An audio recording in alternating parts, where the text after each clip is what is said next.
So 75% of you answered correctly. That jumped to 80%, and you are correct. It is all of the above.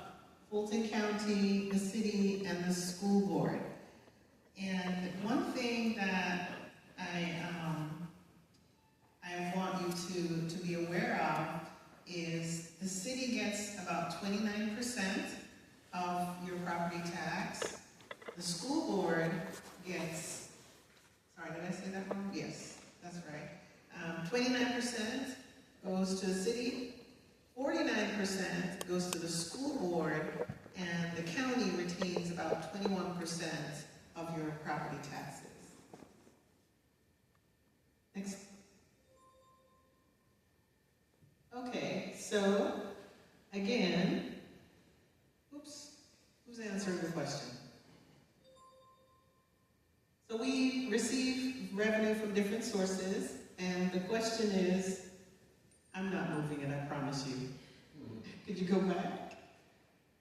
Yes. So, again, go back, whoever's running it. So we get taxes from and fees from several different sources. We have property tax, we have sales tax, we have special revenue, sales tax, licenses, permits, we get grants from state and federal funding. So all of you got that right. We receive funding from all of those sources. Next question. So the city collects millions in tax revenue. Can the elected officials use that money wherever they want? A, they control the budget. No. Many revenue sources are restricted. C, approval from voters, or not sure. So 100% of you answered correctly. Many revenues are legally or otherwise restricted. So as an example, T-SPLOST, our Transportation Special Local Option Sales Tax, can only be used for transportation projects. And those transportation projects are generally outlined in advance, and they're on a referendum, so voters vote on the projects that are going to be funded. Next question, please.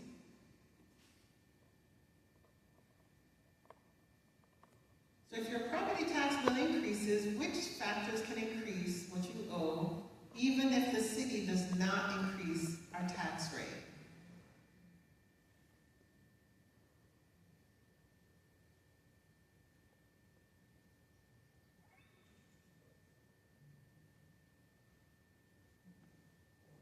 All right, so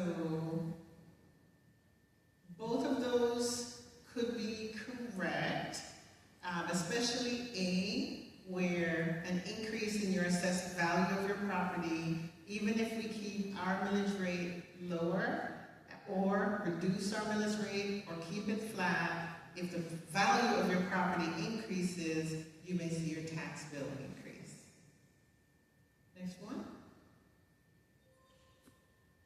So if the city increases by 5%, does that automatically mean the city has 5% more money available for new programs and services?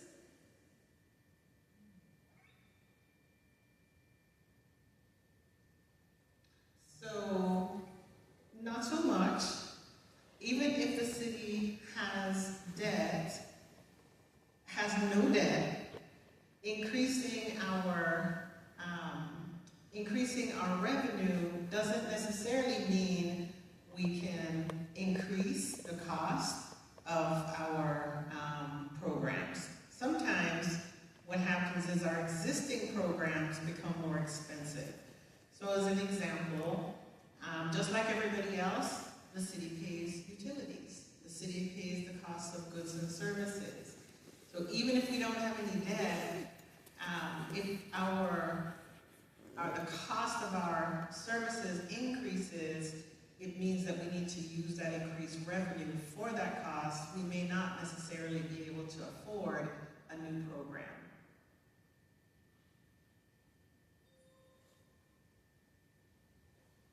All right, which category one of the largest ongoing costs for a full-service municipality. And the city of South Fulton is a full-service municipality. The personnel, office supplies, events, or advertising.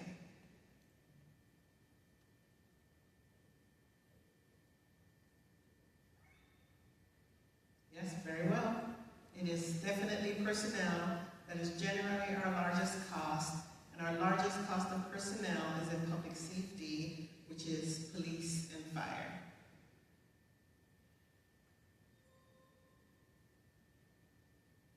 All right, so we have accrued a reserve fund. Every government is run effectively is required to accrue a reserve, and so what is the best reason not to treat reserves as a permanent source of funding for ongoing or recurring expenses?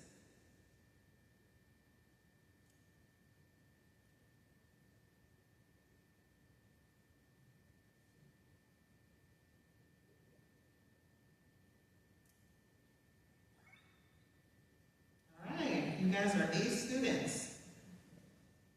Reserves provide financial protection against emergencies, revenue losses, and unexpected costs. Next.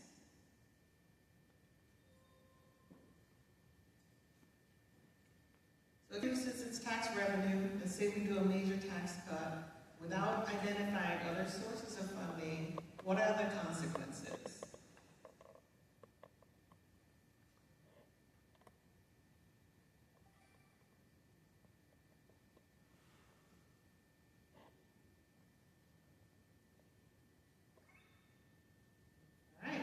The city may need to reduce services, delay projects, or increase other revenue sources or use reserves.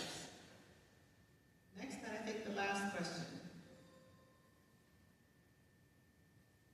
When residents ask, why can't the city just find the money? Which question is the most important to answer first?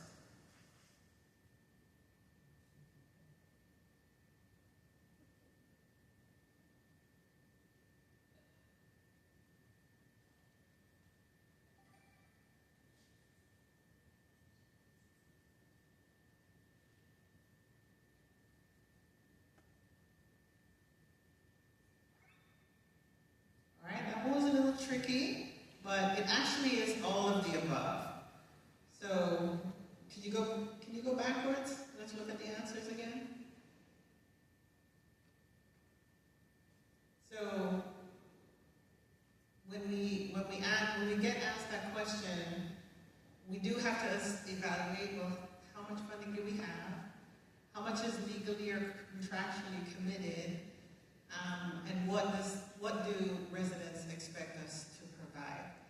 We have to think about all those things when we're asked to fund something new and essentially told just find the money. I think that was the last question. So thank you everyone for your participation. I know we have a small crowd tonight, and so I'm just going to roll on with the presentation. And can you go back a slide for me? You go back one slide? Okay, next. We're good. So when we sit down every year, so most of you know that the City Council makes policy decisions. City staff is required to take those policy decisions and turn them into implementable plans, and then implement the plans. And so one of the things we did a few years ago is to pass a strategic plan, and here are 4 of our core values. And as we sit down to do the budget every year, we look at these values to determine how we're going to essentially propose to the council how to spend taxpayer funding. I like to say that the city budget is the biggest and most important policy decision that City Council and the Mayor will make every year. This is generally about, for us, is over $400 million plan, and it lays out the path for how we're going to operate in the next 12 months, how we're going to deliver services to you, the residents, how we're going to account for the city's funding. So we start with the strategic plan, and then we look at our ongoing required expenses, and then we start to figure out how do we continue to move the momentum of the city forward. Next. And so this year's budget, we're proposing no change in the millage rate. We're looking at the expenditures for our continuing operation. That will be the cost of staff, the cost of materials, the cost of our buildings. We lease several buildings. We have debt service, which is going to be like a mortgage. We're going to have utility payments and all the things it takes to run the city government. Some of the new things that we're going to be focusing on is to expand our business licensing program. We realize we have an opportunity there to get our businesses fully licensed in the city of South Fulton. We're proposing to partner with DCA on a new homeowner assistance project, and we're going to be staffing or proposing to staff some additional positions in the GCIC. That's the Police Georgia Crime Information Center. And the biggest thing in Fiscal 27 is we're going to be pushing forward and building the things that have been approved. You've heard of some groundbreakings. There are some other big projects coming down the path, and you're going to see a lot of dirt turning in the city of South Fulton in Fiscal 27. So I'm going to go ahead and turn it over, since we started by talking about millage and no change in the millage rate. I'm going to turn it over to Philord-Bradley. You want to come up or you want to stay seated? And she's going to talk to you a little bit about what is happening with the millage and property taxes with Fulton County.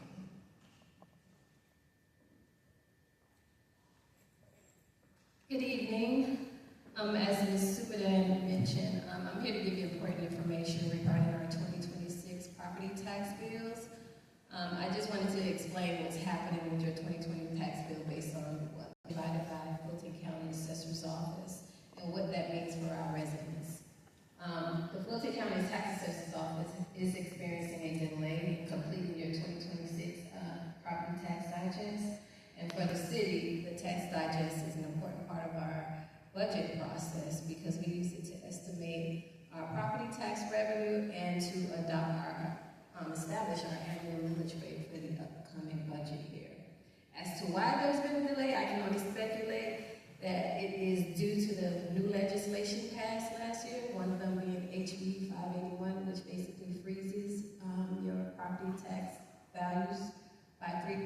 It shouldn't go up based on the 581. They're trying to implement that new legislation, and they're implementing new software to calculate that. So that is one of the reasons I believe that we are experiencing a delay in the release of the tax digest. But I would also suggest that you contact Fulton County if you have any further questions, because I don't have all the information other than what they provided. What I can tell you is that to avoid any further delay, what they've done was go before the court and request a temporary collection order. On August 4th, that was granted, and this allows for them to start billing while they still finalize the property tax digest. So what does that mean for you, South Fulton property owners? First, the tax digest the bill that you will receive is a temporary bill, and it represents only a percentage of your estimated 2026 property tax bill. Yes, ma'am. Did they say why? Because I'm looking for my bill, so when I get my bill, I want to be able to pay it.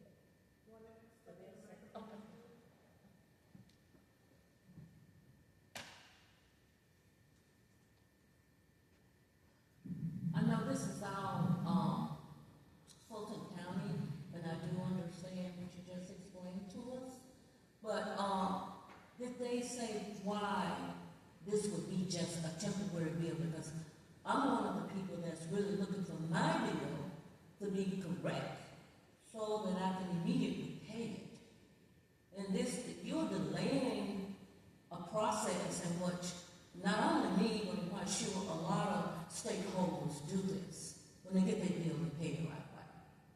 Yes, they haven't confirmed why, other than my speculation is because the new legislations are trying to implement them, and they also purchased new software in order to implement that legislation, so they haven't given us a reason why. I'm just speculating. But I do know the bill you will receive is a temporary bill. It is not the final bill because the digest has not been finalized. Yeah, I'll go back to them.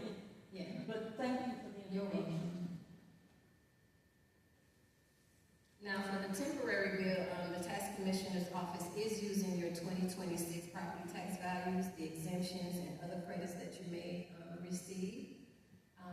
However, they are using the 2025 millage rate, not only for the city, but for the county and the school board. So if you have an opportunity to go online, you will be able to view your detailed tax summary for 2026. And they are using the same millage rates as the previous year for all three taxing authorities.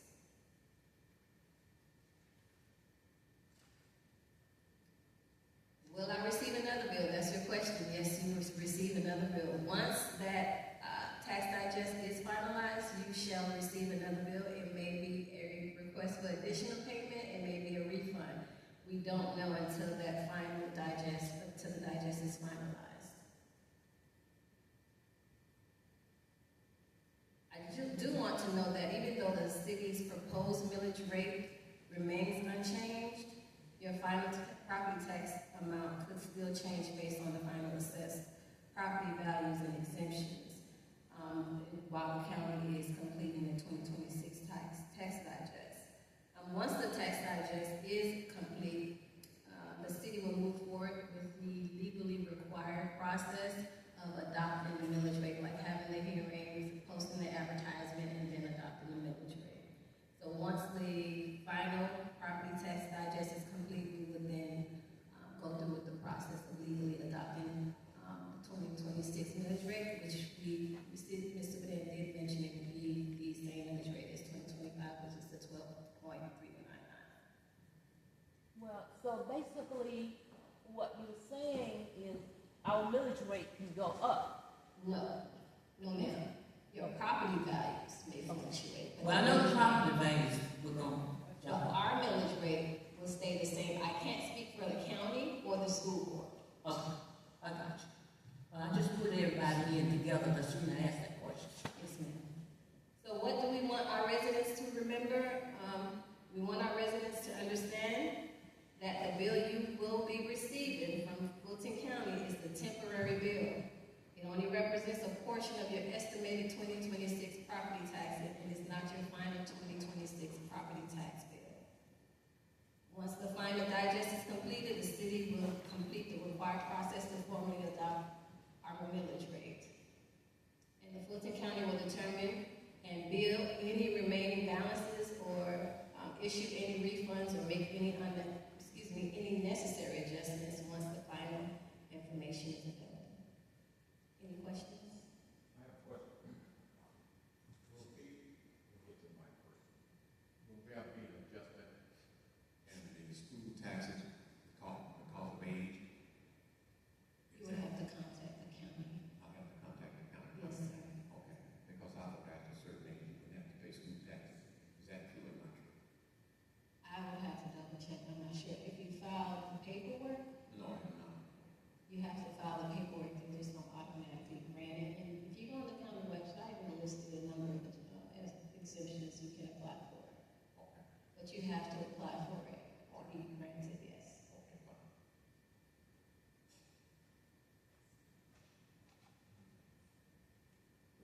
Any other questions?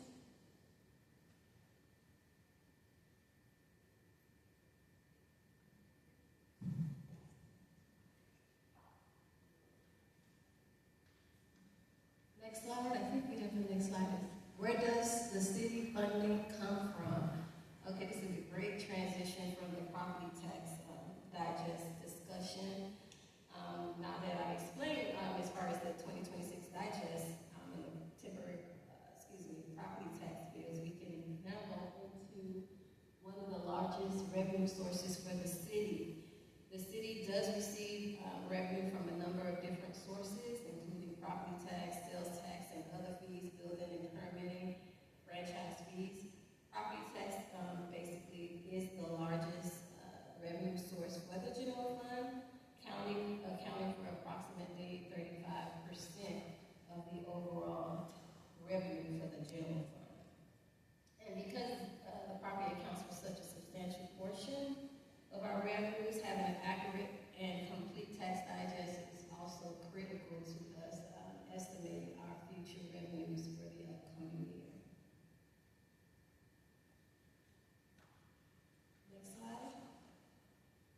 Ms. Subadan did touch on this at the beginning of her presentation. Basically, when you receive your tax bill, it's broken out into 3 taxing authorities.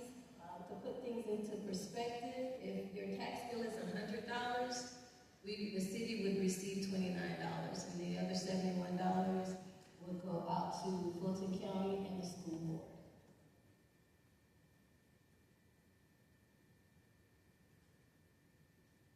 Next slide. I'll turn it back over to Ms. Subadan.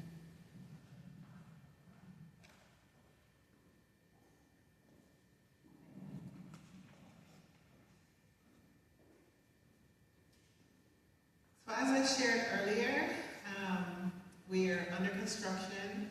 Some of you have seen or heard about our fire and police headquarters. I'm happy to say there's dirt moving over on Cascade Palmetto, and there's a lot of site work that has to be done at that facility. Next month, we will start to see dirt moving on Old National at police headquarters.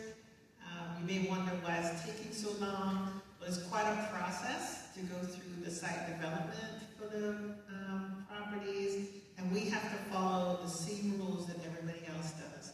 We have to do a land disturbance permit. We have to go through every process that any other entity would go through when we're building a large facility.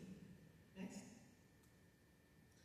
These are projects you may not have heard as much about. It hasn't been quite as public, but our Cedar Grove Community Center, which is going to be built at Cedar Grove Park, was approved by the Mayor and Council at 2 meetings ago, and we're finalizing our contract negotiation. This is an exciting project for the city in general, but especially District 4, and it will be a beautiful community center with many amenities. On the exterior, we're going to have playground equipment, a splash pad. On the interior, we have a therapeutic pool, several meeting rooms, as well as lots of opportunities for our community to gather. So we're very excited about this. It will be our first community center that we built from scratch, which is a very exciting thing for the city of South Fulton. So the project on the right is one of my favorite projects, and I think it's just a really neat story. This is an abandoned building. This building is on Old National, and for years had been boarded up. It was arrested development. Nothing was ever happening. It went from owner to owner and just stayed undeveloped. We purchased it from the last owner at a really good price per square foot. Now the exterior looks like something, but inside there's nothing at all. There was no build out. And so this abandoned property, which was contributing to blight, is in the process of being converted into our new municipal court. So we're very excited about this. This is a property that, the story is going to be from blight to justice, right?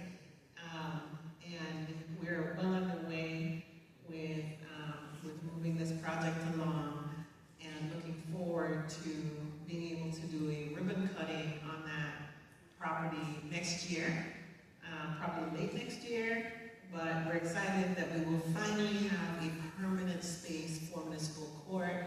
In the 9-year history of the city, municipal court has moved from place to place to being virtual. This will give it a permanent home. And it's also large enough for us to have expansion. One of the things we've heard from the community is it takes very long enforcement cases. This will allow us to have more than one courtroom operating at the same time, so it's an exciting project. The one at the bottom is our Campbell Road Welcome Center, which is currently under construction, and it was an old building. We had to take down the majority of the building because of foundational and structural issues, but we're in the process of doing the site work. We've retained a lot of the material in this building, so the material we reused in the rebuilding, even though we were not able to renovate it as initially envisioned because it has pretty serious structural issues.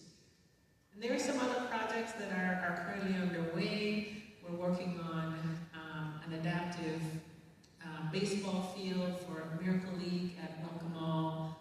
We also have several ADA playgrounds that are underway for our differently able children. Some of those projects are actually being done right now. Next slide, please. So these are some renderings of some of the other projects that are underway. And the second part, before we go on to the second part of our presentation, I wanted to stop for a minute to see if anyone had any questions for us.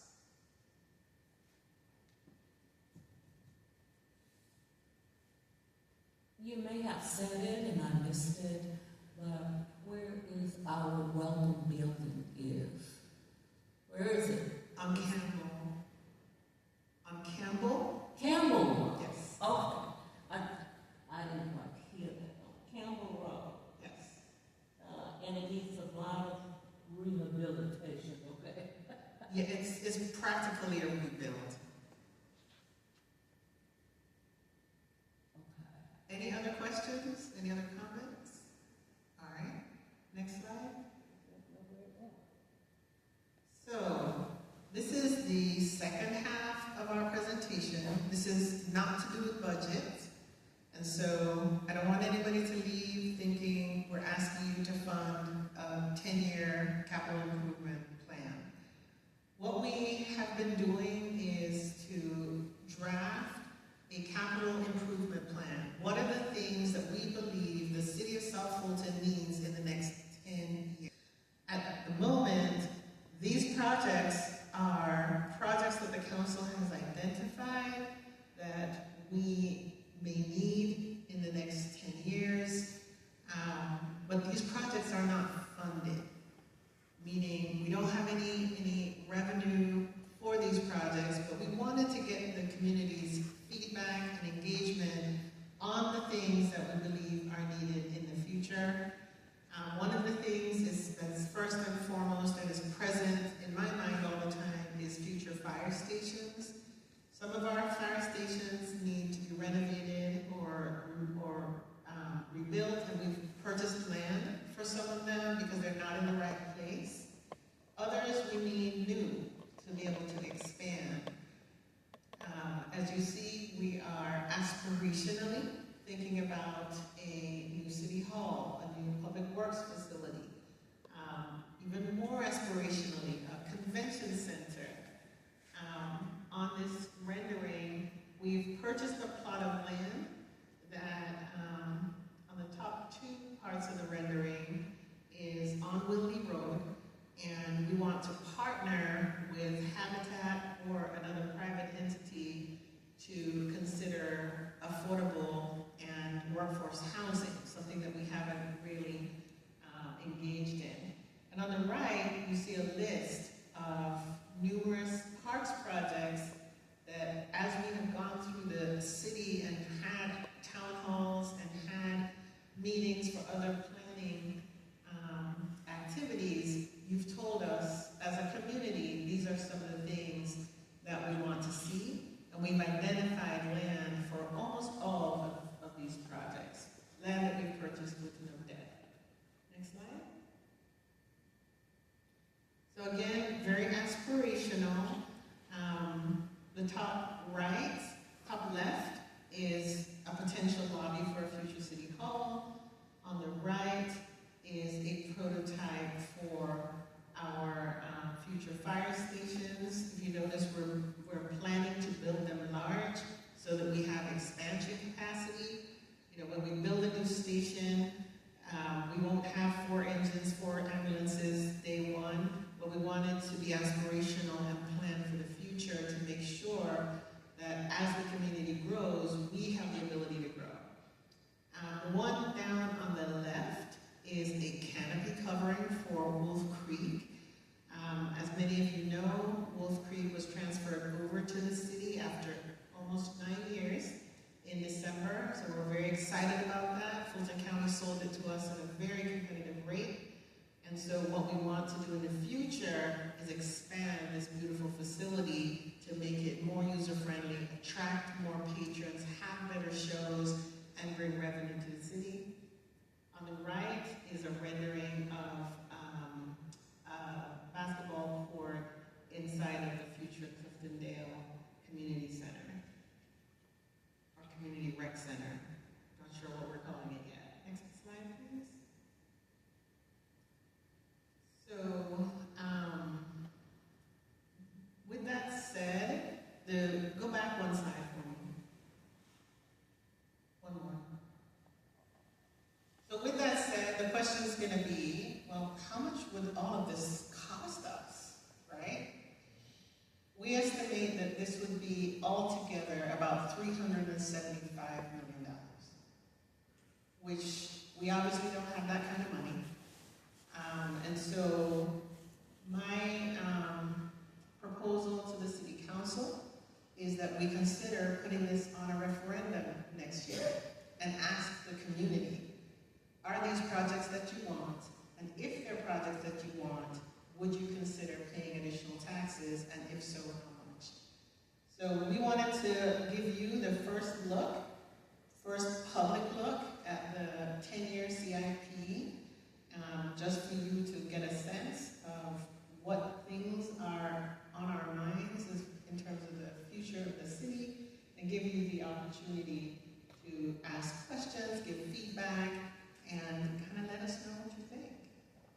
So, next slide. Can I ask you a question? Yes, ma'am. Now, you said that those projects are not funded yet No.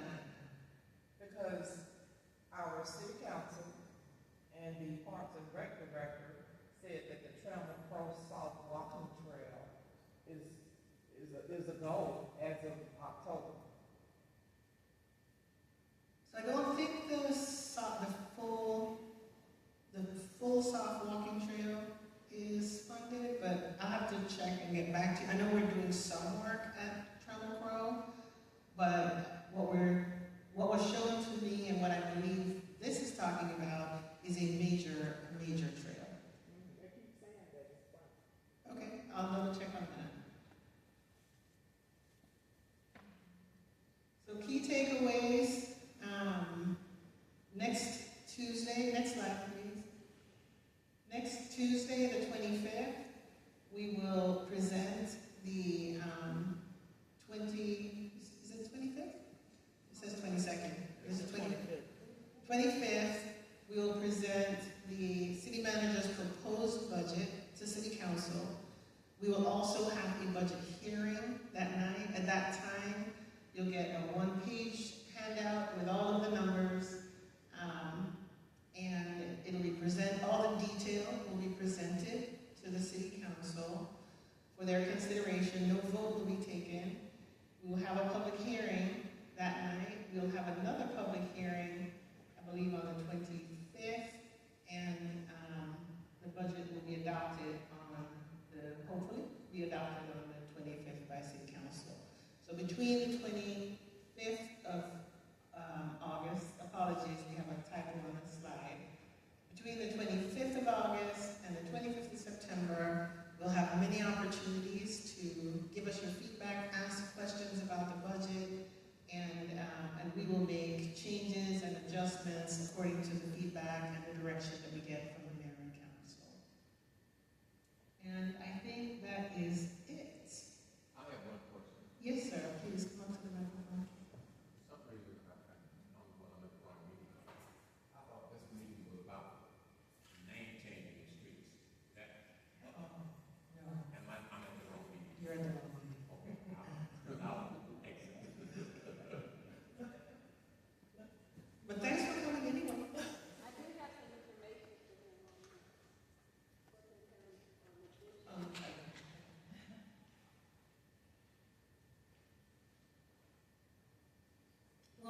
question is, I guess really a question, Father.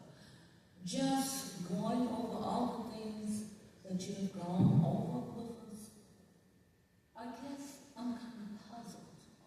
And my puzzleness is, all these things have been put together and proposed, but haven't been funded, and it's been done without the stakeholders. I have a problem with that. And then you want to take and do a referendum and ask us to agree to what you all have put together without us, the stakeholders, and agree to more taxes. I really think that we need to have some conversations and dialogue with the stakeholders. The stakeholders are the people that actually make states, counties, and cities. And all of what you have presented to us so graciously, and I said thank you, that it was done without the stakeholders. We had no input. You put it all together. There's nothing that we can put our hands on. So I really think that we need to go back and have some collaborative conversations and working together with the stakeholders. And that's what we're starting tonight. So But between you've now, already put it together but it's without us. it's just a plan. It's just a plan of what we think is needed. And so our goal is to hear from stakeholders in the next, 8 or 9 months and, get your input. But remember, you elect the mayor and council to give us guidance and direction.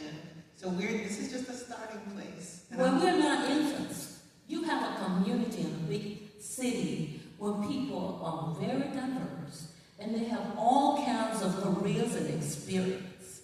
So you can look around you and see all the things that the citizens did in District 1. And we had no guidance, but we did it and we did it well. And we're people that wants to be involved in our city. So I definitely feel that we can do this together. So I would like for us to look at it that way. Councilwoman Brown, you want to come up? Thank you for being here. And Councilman Johnson, thank you for being here. But you want to come up and... I do want to say, and I think the city manager said it best, we are your voice. Every time I'm moving around the city, people are telling me things they want to see. The soft surface trail, that came out of Friends Group, that came out of Trammell Crow, and they've been advocating for it for years. So I don't want people to think that we're making these decisions in a vacuum. I get emails every day. I get stopped in the grocery store, and I'm sure my colleagues on council, so these decisions are not making, like she said, this is the list, these are the things we've heard from residents, and we've shared that with the city manager in terms of what citizens are telling us. Again, how we plan for it, how we prioritize. I think that's what these sessions are designed to do. This is a long list. We may not get everything, right? But these are the things we've heard this far. And there may be other things, but this is a starting point. I think most people, well, you always tell me stuff you want, Ms. Johnson, and so do other citizens. I'm just saying, this is a dialogue. I think we're bringing our best thoughts to the table. I don't know anybody who comes to a meeting and at least doesn't have an agenda or starting point for conversation. So I just wanted to share that. Sister Johnson, I've known you for a while, and I support you in every way. But I think that what you have to understand strategically, when you put a council in place, they're bringing you options. They're not putting this in concrete. So therefore, when they're brought to the table, you have the right to accept it, deny it, or enhance it. But you don't want anybody that's representing you to come to the table with nothing. And I think they're doing a good job by bringing something to the table. As the citizens of South Fulton, we have the right to accept, reject, or abstain. So I think that we need to look with a broader perspective and not counting ourselves out.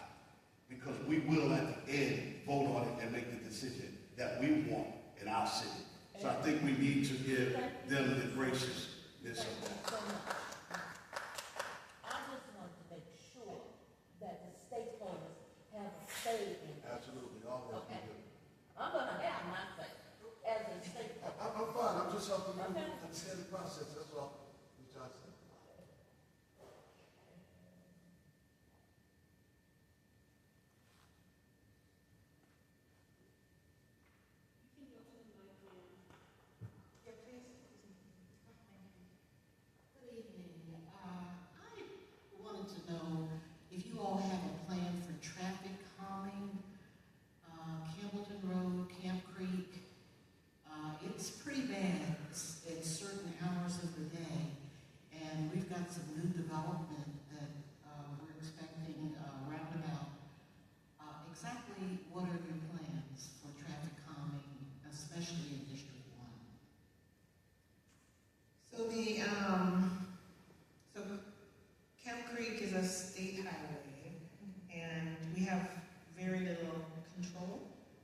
You've seen they've done some turn lanes.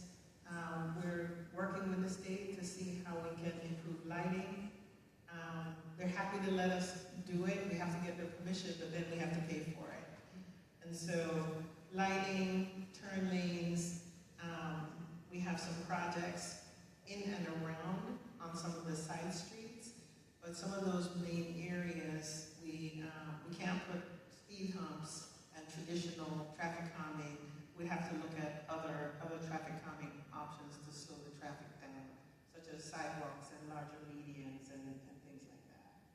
I'd like to see just one or two other things. I've noticed on Camp Creek, if you're traveling towards Fulton Industrial, in the evening, there's a turning lane from Camp Creek onto Campbellton Road. That turning lane backs all the way back into an active lane. And I've seen some almost really serious accidents. And I'm hoping that you all could have someone look at that. And the other area that I'm concerned about is Campbellton Road. Campbellton heading in, towards Greenbrier area. There's certain hours of the day with traffic bumper to bumper. And if there's an emergency vehicle, fire, if someone needs an ambulance, I'm just concerned on how our residents can get help. Hamilton Road, next. Sure. So, two things. One of them, and that sort of ties in to what Ms. Johnson was saying earlier. The South Fulton County Comprehensive Transportation Plan is getting ready to kick off. This is an opportunity for the community to come out. Atlanta Regional Commission is managing the process, but all 8 cities in South Fulton County will come together to talk about our transportation needs and our transportation priorities. Widening of Campbellton has been a long time challenge for us. And we see as our population increases, as more houses come online, as more people, flow through our cities. Through our city, we've seen the volume of the traffic, especially at certain times of the day, significantly increase. So one of the things that I encourage you to do is participate in a comprehensive transportation plan, help us and help the stakeholders to hear the things that are most concerning to you, and that helps us and puts us in line for state and federal funding, because we can't do everything on our own. We do have some plans. State highways are most of the time outside of our plans. We have to depend on the state. But once we have an updated transportation plan, I think it will give us a lot more leverage in getting some of these state-funded, state highway projects funded. A lot of times people are opposed to roundabouts. Roundabouts are a great traffic calming mechanism. Not everybody likes them, not everybody is comfortable with them, but it's a great way for us to slow down traffic. I know we have at least one roundabout planned in and around that area, which will help us with bringing down the speed and help us with traffic. But ultimately, Hamilton Road needs to be widened. I noticed the sidewalks, when they redid the sidewalks, they looked like they were like 4 or 5 feet wide. And if they had just been built like regular sidewalks, we could have had maybe a turning point in the middle. I don't understand why the sidewalks are like from here maybe to here. They're wide. Yeah, so we do that deliberately so that we can accommodate, we call them hiker-biker. Okay. So if somebody's on a bicycle, or on a mobility, device, along with somebody jogging, along with somebody walking a baby stroller, we can accommodate everyone. And you'll see the very vast difference when you come in. I always say I know when I'm in the city of South Fulton, when I leave out of Atlanta, because our sidewalks are wider and they're nicer. And that was deliberate. But ultimately, we are gonna need to widen Campbellton. Good evening, thank you for the presentation. I saw in your presentation you had something about housing assistance. Are you able to elaborate more on that? Because currently,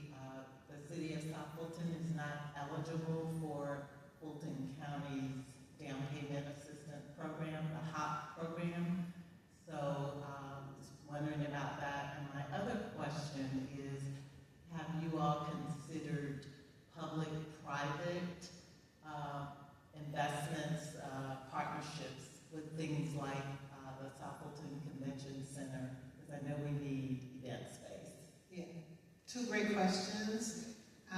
The second one is absolutely a public-private partnership. We have been approached by a third party that is interested in doing a public-private partnership with us on a convention center space. So absolutely, we are looking for partners and opportunities to have a public-private partnership, and we're hoping that a lot of things go along with that.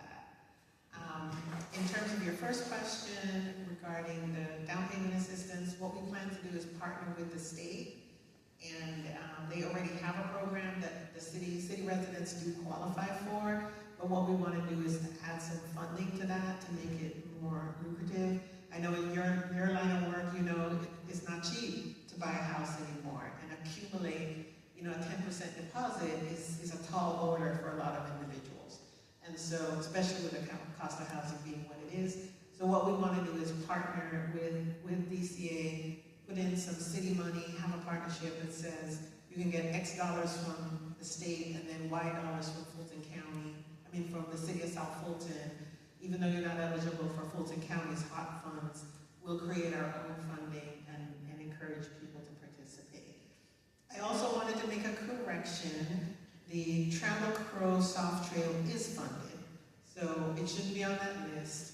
It's pretty much ready to go, and we've allocated $500,000 to that project. So you are correct.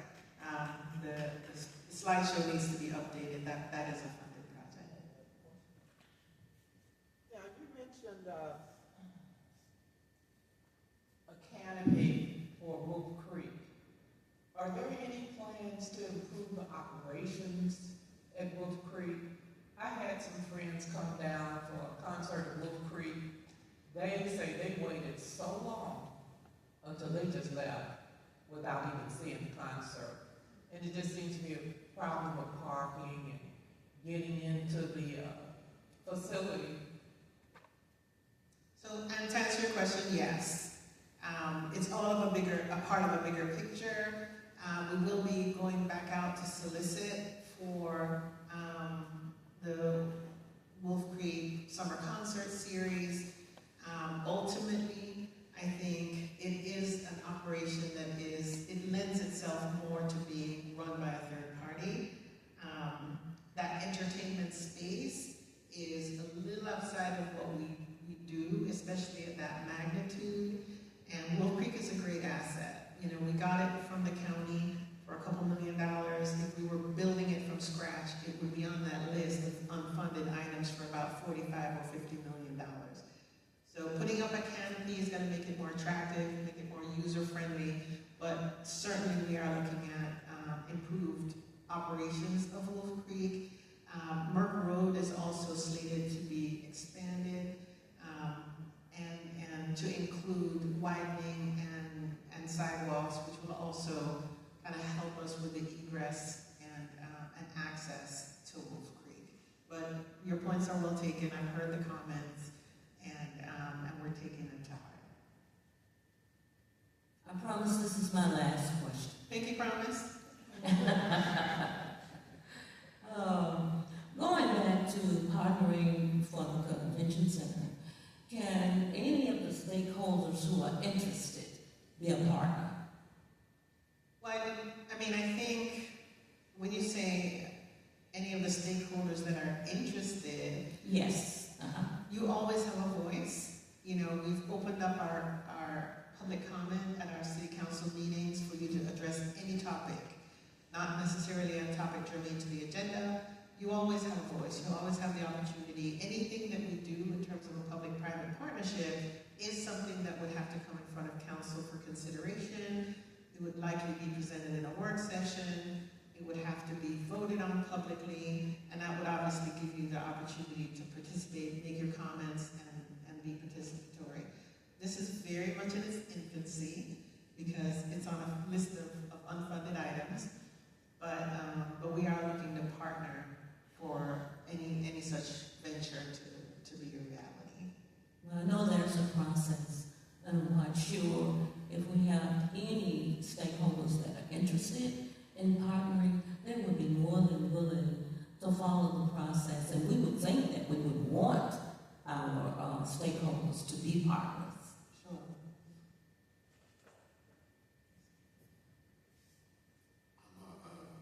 change the twist on this a little bit. I'm a marketing specialist as well as strategic planner, and I'm very concerned that we follow the footprint of what the city of Atlanta had done on Danford Road with our lighting, and now we're coming on New Hope. I think that we could have used our dollars a little wiser, not taking away the lighting, but I noticed that we follow the footprint where their lights are very close together. Where I went out personally and did a survey on it. There's one gentleman's property, he has 5 of those lights on the front end of his property. If you look at the lighting that is out there now, that we've been using for years, light up New Hope just beautifully. Okay, and I think if we did every 3 lights, we would have had the opportunity to spread that joy along Carrington Road, going to Camp Creek. We could have maximized our dollars. So I'm very concerned on how did we budget this and how did we come to the magnitude of putting so many lights, or is my statement from the beginning statement to the fact that we followed someone else's blueprint instead of creating our own blueprint to satisfy our citizens, 2, our budget, 3, the taxpayers' money? Sure, great question. So I will say the lighting plan for New Hope preceded me, and we are making some shifts. One of the shifts we're making on Enon Road, as an example, is we're looking at solar lighting for our pedestrian lighting. We are looking at how to spread the lights out in some areas, especially pedestrian lights. So your point is well taken.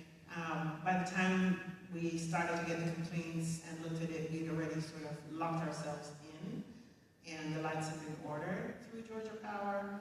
And so, you know, lessons learned as we go forward, we're being a lot more judicious with how we do pedestrian lighting and trying to make our funding stretch more. And just as a recommendation on that, I do have another question, but just as a recommendation on that, since the wiring is still coming out of the ground, I think it would still give us the opportunity from this point to even spread the lighting, because instead of putting a light there, we can join the wires together and strategically plan them out. So now we got enough lights to take somewhere else on the corridor meeting of Carrington Road and the roundabout. So it's just something to think about, possibility of just saving money. The other is, I live in Madison Trace, and I've been there for about 25 years.